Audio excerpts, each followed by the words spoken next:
That's my father up there with this Purple Heart and everything, and here he is over here. Oh, yeah. He was in the First World War. What rank was he? He was a private first class. And talk about his service in World War I.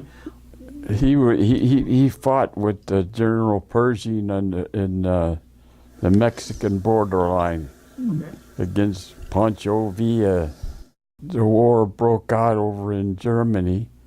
They shipped them all from Mexico with General Pershing over to France, and he fought in the Argonne Woods. That's where he got shot. There was a man laying in the middle of the field, and he was screaming and crying. He was shot and he couldn't get up. And the lieutenant told Boner, he says, "Go pick that man up and bring him back. I'll guard you." And there was a German behind the tree on the other side. And my father, when he picked him up, the lieutenant saw the German with the gun, and he says, "Down, Boner." And when he went down to the ground, you know how your one arm will come up in the air, and when he laid the guy down, he got shot right through the arm. And then that's when they never had penicillin and medicines and everything. So he walked back to a French hospital, and he got infection in that, and he almost died, but he pulled through it. There's all my brothers and everything and him over there. They were all servicemen. One was in Pearl Harbor when the Japanese hit, and then my other one was my brother Bill. He was in the Battle of Bulge, and the one in the center is my brother Joe. He was in the Air Corps. I enlisted when I was 17, 1943. Did you have to get your dad's consent? Yes, yes. And there I could see tears in his eyes because of what he went through, you know. I did my boot camp in Shelton, Virginia. And that's where they put you along the beach, you know, and the planes would come across with a chute on the back of it, and I would fire 20 millimeters and stuff at the chute. And then from there, after I had my training done there, they shipped me to Brooklyn Receiving Center. That's where the servicemen from all over the world came there, you know. Basketball court, thousands of us.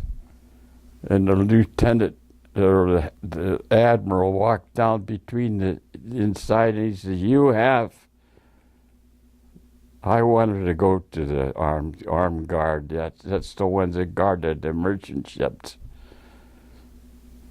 But he said, you half are going to go to armed guard, and you half are going to go to amphibious force. And I was caught in the amphibious force.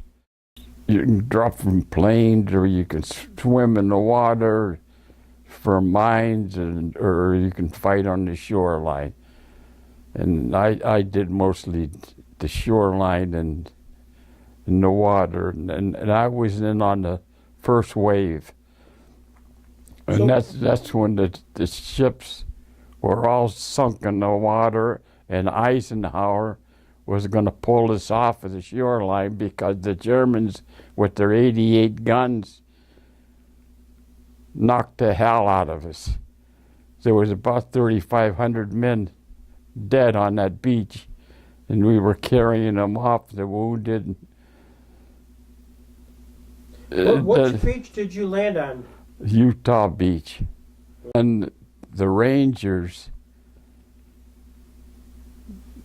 they had the Germans in the apple orchard up above, had their guns aimed at Utah Beach.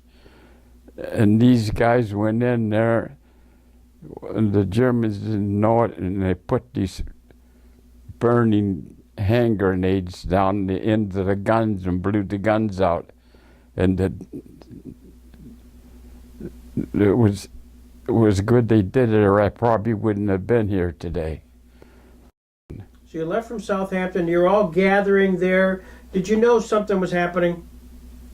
Yes, we knew we were going to go into an invasion. The harbor was just full of ships sunk, and the soldiers. We all had years ago had those Mae West life jackets, but there wasn't enough of them, and so they gave to the American soldiers the belt ones. They had the 2 little shells in it, but they carried all that packs of stuff on them, and when their ships were sunk in the harbor, they would push them buttons, but all the weight was on the top of them, and they flipped upside down and drowned it in the water because they didn't have that Mae West up around their neck. And we tried to save some of them. We did save a few of them, but couldn't do any more of it with the way them Germans were shooting them guns. Another thing, you have a stern anchor and a bow anchor. Well, out about 50 feet or so, you would drop your stern anchor and let the cable on it peter out till it goes up on the shore, and then the tide would go out. And when the tide went out, you sit there on dry land until the tide comes back in. Then you heave around on your stern anchor to pull you off the beach. Almost every night at 4 o'clock in the morning, there would be German planes coming over bombing. They never hit our ship, but along the shoreline and in the water, they were all blowed up, most all of them. You're like a sitting duck. Yes, sir.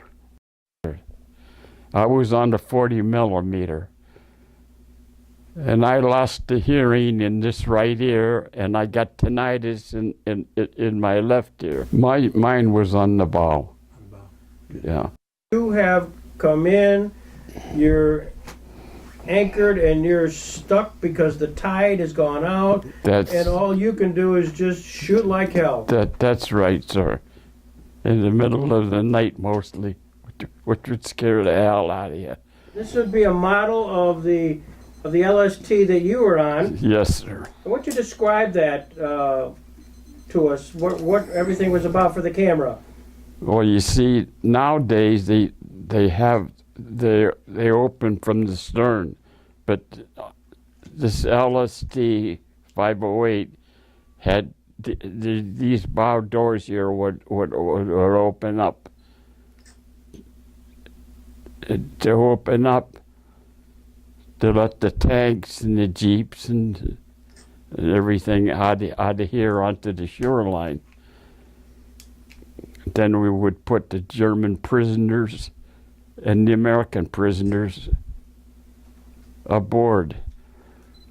And right up here in the fairgrounds, they had the Germans that we captured right here in Dunkirk. Yeah.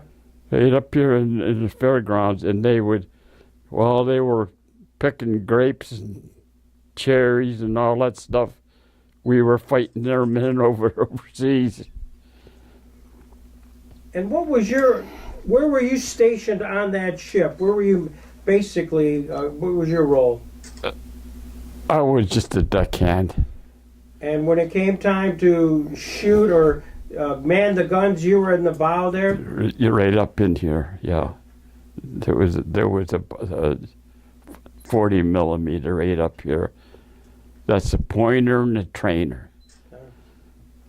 And God bless them, but there was one young fella.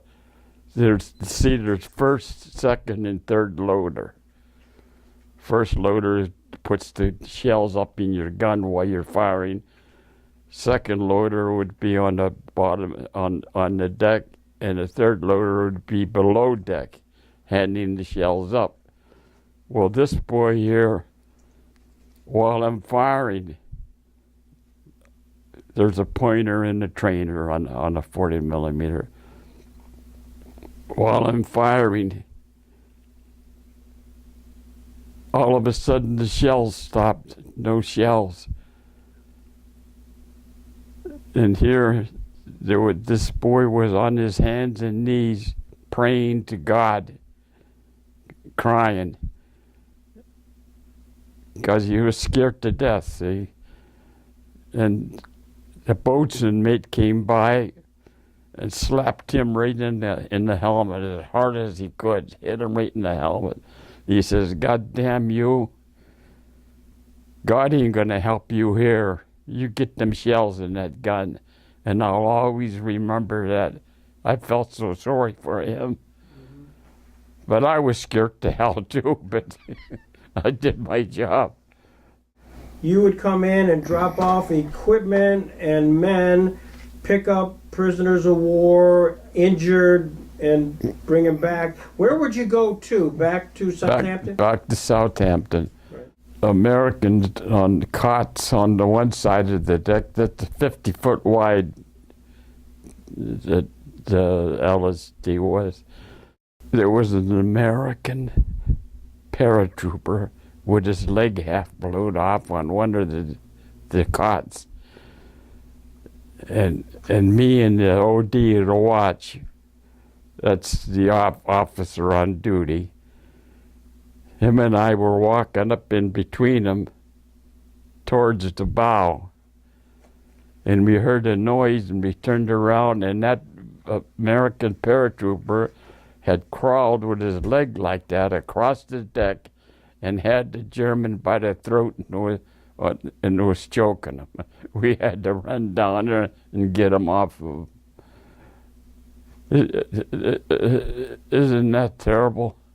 I wore a 45 on my side, and the OD to watch had one too. If there was any trouble, but we never had to do anything. Oh my God, I made about 50 trips, and most of the trips were for bringing supplies back, you know. At the beginning of the invasion, the Germans blew everything up on us. How was your sense of humor going back and forth and seeing what you saw? I mean, you were literally landing on beaches blown up. You know, you were so busy that most of that stuff was out of your mind. You were awful busy. We carried them aboard, yeah. Mm-hmm.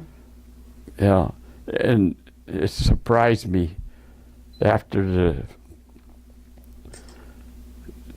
the first wave hit. The next day, there was a first-class radioman on another ship that had just finished the invasion, and then was in this invasion, and he called to our ship and he says, "I'm from Dunkirk. Is there anybody from Dunkirk on your LSD?" And they says, "Yes, a boy by the name of Eugene." And he says, "Would you have him meet me on the beach?" And I said, "Yes." They said, "Yes." And I went down on the beach and talked to him. And when we got through talking, I told him, I said, "If you ever get to Dunkirk, stop over on Deer Street." We lived on Deer Street at that time. I told him, "If you ever get there," I says, "go and see my mother or father and tell them I'm all right." And he did. His name was Rizzo. Rizzo? Yeah. I never saw him afterwards again. I don't know. I met another boy from Franklin, Pennsylvania. His name was Dick Stanton, and when Hitler did his last stand in the Battle of the Bulge. Mm-hmm. And we put all these soldiers aboard and took them up the English Channel and dropped them off to go inward to the Battle of the Bulge. And my God, I didn't know it all the time. We took them over there, and then I heard that somebody called his name out. And I says, "You Dick Stanton?" He says, "Yeah." And he said, "Oh my God, Gene Boner."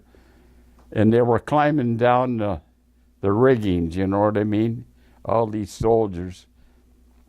And he wanted me to come down on the shoreline so he and talk to him, but I couldn't do it. I was too busy. That hurt my feelings too. Before we came across, we stopped in New York, Pier 92 or someplace around there, and then from there we went to Canada, but up to Halifax. The captain had the ballast tanks on the one side emptied out of the water. See, that's what keeps the balance of your ship. And filled it all up with high octane gas. And all he did is he had us on Liberty there.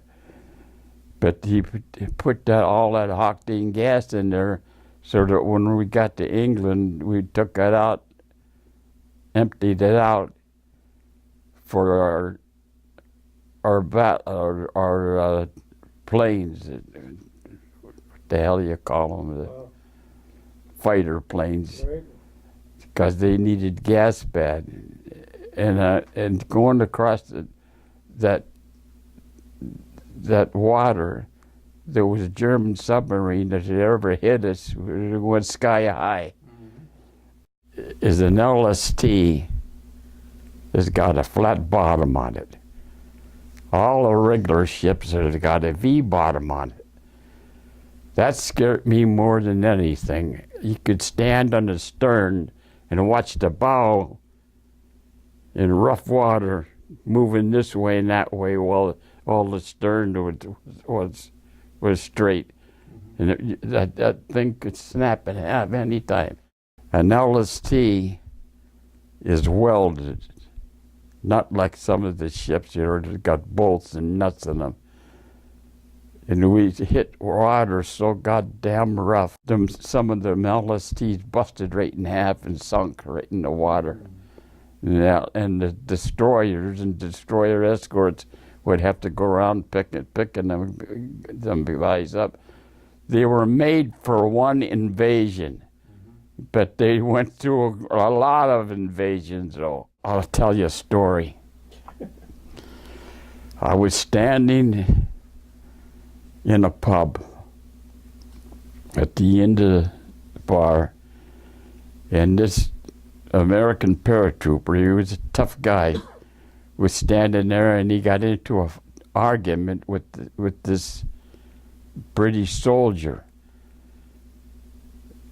and they were going to go fisticuffs with each other, you know.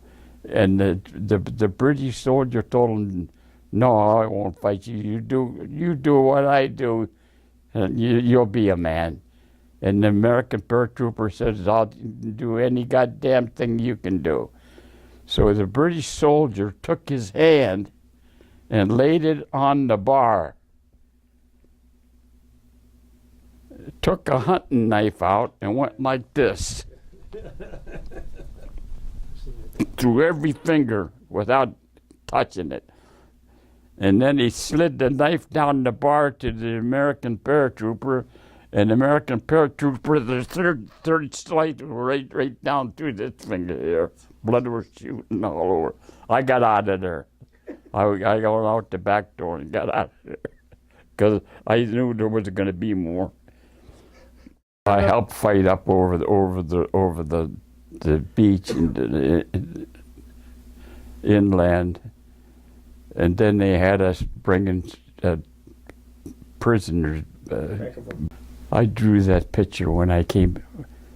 See that shadow painting? That's German prisoners. When I came home, I was sick in bed, and I got a whole bunch of pictures I drew. And that's one of them right there. That's what you call a shadow painting. I drew that, and I don't know how the hell I ever was able to do that. If I'd have kept it up, I'd have been a good painter, I think. But I stopped. That's 3 Germans being brought down to the ship.